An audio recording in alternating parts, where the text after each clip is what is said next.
Tumeweza kuona Lulu Diva alivyoweza kuandika ujumbe mkali kwenye mitandao ya kijamii kuhusiana na maisha ambayo amekuwa akiyapitia yeye pamoja na bibie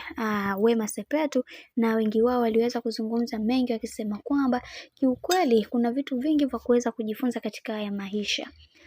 Kwenye hili Lulu Diva kiukweli anatakiwa kuweza kupewa mambo mengi ambayo yaliyoweza kutokea, na wengi wao wakasema kwamba kwa hiki ambacho kinachoendelea yatupaswa kuweza kumfanya Wema aendelee kustahimili kwa hiki, kwani Lulu Diva ameweza kuandika hiki akisema kwamba ninaumia na haya ambayo yanayoendelea kwa sasa na natamani kuweza kujua vingi zaidi juu ya hiki ambacho kinachoendelea, lakini natamani kuweza kutambua, lakini hakuna ambaye atakayeweza kunipa taarifa hiyo, kwa sababu mimi na wewe tulishaweza kugombana kitambo. Natamani kuweza kurudisha siku nyuma ili tuweze kuwa sawa na tuweze kuwa katika moja kati ya furaha ambazo tulizokuwa tunazitamani kuweza kuziona, lakini leo hii Mungu si Asumani, kila kitu kimeweza kuvurugika, na kwenye hili Mungu atasimama na kila mmoja wetu, kwa sababu kila mtu anatamani kuweza kuona mwenza wake akienjoy na kufurahia maisha. Binafsi nimezipokea taarifa hizi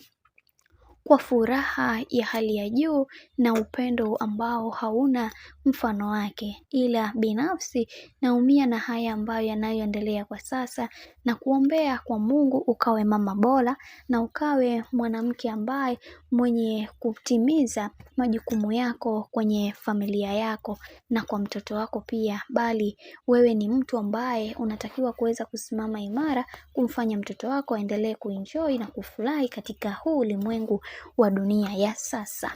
Bwana, huo ndio ujumbe ambao aliweza kuandika Lulu Diva, na wengi wao walimuona kama huyu dada vipi, mbona kama kapagawa, kaandika kitu ambacho hata kieleweki, kuna shida gani tena, mbona kama kuna vitu ambavyo watu hawavielewi kuhusiana na Lulu Diva pamoja na rafiki yake Wema Sepetu.